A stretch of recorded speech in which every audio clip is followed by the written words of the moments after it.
नमस्कार दोस्तों। स्वागत है आपका न्यूज डिस्कशन में। आइए डिस्कस करते हैं आज का करंट अफेयर्स। फोर्टिफाइड्स और बायो फोर्टिफाइड्स के बारे में दिया है। हाल ही में 2014 से अभी तक बताया जा रहा है कि 142 बायो फोर्टिफाइड्स बीज का विकास हुआ है। तो आइए देखते हैं इसके बैकग्राउंड्स के बारे में, फिर उसके बाद जानेंगे फोर्टिफाइड्स और बायो फोर्टिफाइड्स में अंतर क्या होता है। 142 बायोफोर्टिफाइड्स बीज की जो किस्में होती हैं उसको विकसित किया गया है, जिसमें से 124 जो किस्में हैं ये फसलों की हैं और उसके बाद जो 18 बीज की जो किस्म हैं वो किसकी हैं, बागवानी फसल की हैं। ये किस्म कई प्रकार के फसलों को कवर करती है, जैसे चावल हो गया, गेहूं हो गया, मक्का हो गया, मोती बाजरा हो गया, संकर कंद हो गया, एमारथेरेंथस हो गया, बहुत सारे आइटम्स को ये कवर करता है। बायोफोर्टिफाइड्स जो किस्म है यानी प्रजाति है उसमें पारंपरिक किस्मों की तुलना में समान या बेहतर पैदावार प्रदर्शन है, यानी कि जो पारंपरिक रूप से पैदावार हो रही है किस्मों में उससे या तो उसके समान ही पैदावार है या तो उससे बेहतर पैदावार है। इसकी खेती कोई अतिरिक्त लागत नहीं लेती है, तो बायोफोर्टिफाइड्स बीज का इस्तेमाल किया जा सकता है। बायोफोर्टिफाइड्स जो बीज की नस्लें होती हैं जिनका उद्देश्य है मिट्टी और जल और जो भी पारिस्थितिक है तंत्र है यानी इकोसिस्टम है उस पर प्रतिकूल प्रभाव डाले बिना ही पोषण सामग्री को बढ़ावा देना, इसका उद्देश्य है बायोफोर्टिफाइड्स फसलों का। तो आइए डिफरेंस देखते हैं कि दोनों के बीच में डिफरेंस क्या होता है, फोर्टिफाइड्स और बायोफोर्टिफाइड्स। फोर्टिफाइड्स क्या होता है, जो फसल होते हैं, फसल जब पैदा हो जाती है उसके बाद जब इसको प्रोसेस करके दूसरा कोई आइटम बनाते हैं, जैसे गेहूं से हो गया बिस्किट, कोई भी प्रोडक्ट्स, चावल से कोई प्रोडक्ट्स बन रहा है और फिर उसके बाद गेहूं से कोई प्रोडक्ट्स बन रहा है, तो जब उसको प्रोसेस करते हैं तो उस प्रोसेसिंग के दौरान ही उसमें न्यूट्रिशन का ऐड कर देते हैं, उसमें न्यूट्रिशन ऐड कर देते हैं, यानी कि जो पोषक तत्व होते हैं उसमें ऐड करके बना देते हैं। तो वहाँ से पोषक तत्व जो उसे कंज्यूम करता है उसे मिलना शुरू कर देता है। वहीं बायोफोर्टिफाइड्स क्या होता है, इसमें थोड़ा ज़्यादा बेनिफिट है। बायोफोर्टिफाइड्स के मतलब जो बीज होते हैं फसल जिसको लगाया जाता है उसके बीज को ही, उसके बीज के अंदर ही फोर्टिफिकेशन यानी कि जो न्यूट्रिशन होता है, न्यूट्रिशन मतलब पोषक तत्व उसमें ऐड कर दिया जाता है। तो जब ऐड कर दिया जाता है उस बीज को, जब हम खेत में बोते हैं तो खेत की जो पैदावार होती है वो बायोफोर्टिफाइड्स यानी कि पोषक तत्वों से भरपूर पैदा ही होती है। तो इससे ज़्यादा बेनिफिट होता है, ज़्यादा लोगों तक पहुँच पाता है। आगे बढ़ेंगे, बजट फ्रॉक्स के बारे में दिया है। बजट फ्रॉक्स भारत के जो विज्ञान संस्थान है वो आणविक बायोफिजिक्स है, उसकी इकाई के शोधकर्ताओं ने इस पर अध्ययन किया है। यहाँ पर फिगर देख सकते हैं जो बजट फ्रॉक्स का ईंधन है, इस पर अध्ययन किया गया तो पता चला जो इसका स्किन है, इसका जो चमड़ा है ऊपर वाला हिस्सा, इसमें से पेप्टाइड निकलता है। इसमें से क्या निकलता है, पेप्टाइड्स। पेप्टाइड्स का मतलब क्या होता है, पेप्टाइड्स के अंदर पेप्टाइड से फ़ायदा क्या होता है, पेप्टाइड जो इसका स्किन से निकलता है तो उसमें जो भी कीटाणु जो भी होते हैं अगर इसके शरीर पर यानी स्किन पर बैठते हैं तो जो एंजाइम छोड़ते हैं, जो कीटाणुओं के द्वारा एंजाइम छोड़ा जाता है जो स्किन को ख़राब कर देती है या बहुत सारे मेढक को भी यानी फ्रॉक्स को भी क्षति पहुँचाती है, उसको कवर करने के लिए जो पेप्टाइड्स छोड़ता है ये किसी भी कीटाणुओं के द्वारा छोड़े गए एंजाइमों को ये रोकता है, मतलब कि उसको कवर करके रखता है, ब्लॉक करके रखता है। तो ये फ़ायदा है जो पेप्टाइड्स निकल रहे हैं बजट फ्रॉक्स की। तो बजट फ्रॉक्स के बारे में अगर बात की जाए तो ये सिंह वाले मेढक परिवार जो सेराटोप्सिडे है उस मेढक की एक प्रजाति कही जाती है। यहाँ पर देखिए इसकी सिंह टाइप का दिख भी रहा है थोड़ा थोड़ा।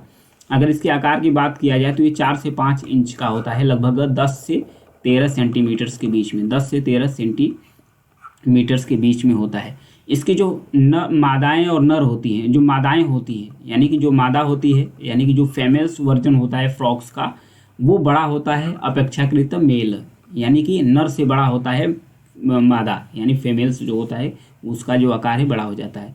अगर इसके पर्यावास हैबिटेट्स की बात किया जाए कि मतलब ये कहाँ रहते हैं, तो इनका जो प्राकृतिक आवास है दक्षिण अमेरिका का जो अर्ध शुष्क एरिया है जिसे ग्रांड चाको का मैदान बोलते हैं, तो उस ग्रांड चाको के मैदान में ये पाए जाते हैं, मतलब मेजोरिटी रूप में। आगे बढ़ेंगे, कंबलकोंडा वाइल्ड लाइफ सेंचुरी दिया है। तो सबसे पहले इसका लोकेशन देखते हैं, ये है आंध्र प्रदेश। आंध्र प्रदेश का विशाखापत्तनम है। विशाखापत्तनम के बगल में एक पहाड़ी है जिसका नाम है कंबलकोंडा पहाड़ी, इसी पर ये स्थित है कंबलकोंडा वन्य जीव अभ्यारण्य यानी कंबलकोंडा वाइल्ड लाइफ सेंचुरी अभ्यारण्य यहीं पर स्थित है। तो ये चर्चा में क्यों आ गया, चर्चा में इसलिए आ गया कि एक पूर्वी घाट प्राकृतिक व्याख्या केंद्र है, इसके द्वारा जो कम्बलकोंडा वाइल्ड लाइफ सेंचुरी है, इसके इर्द गिर्द जो भी जैव विविधता है, जो भी स्थानीय रूप से वहाँ पर प्रोडक्ट्स होते हैं, जो भी पेंटिंग्स होते हैं, उसको हाईलाइट्स किया जा रहा है और उसका प्रचार भी किया जा रहा है। इसलिए प्रचार किया जा रहा है ताकि जो पर्यटक है यानी कि जो टूरिस्ट हैं वो यहाँ पर आए और जो पूर्वी घाट की जो जैव विविधता है, जो प्राकृतिक नेचर से मतलब जो प्राकृतिक चीज़ है उसको देखें और टूरिस्ट को मतलब जो भी टूरिस्ट हैं उसको आकर्षित करने के लिए किया जा रहा है। तो ये आंध्र प्रदेश के पास स्थित है, आंध्र प्रदेश में स्थित है, विशाखापत्तनम के पास कम्बलकोंडा स्थानीय पहाड़ी के नाम पर इसका नाम रख दिया गया है। यहाँ पर अगर वन प्रकार की बात किया जाए तो मिश्रित वन है, सूखा सदाबहार जंगल दोनों मिलते हैं। फिर अगर पौधों की बात किया जाए तो फूलों में भारतीय स्क्रू पेड़ है, बुश प्लम है पेड़ है, जंगल की जो बेरी गुच्छे है वो भी यहाँ पर मिलते हैं।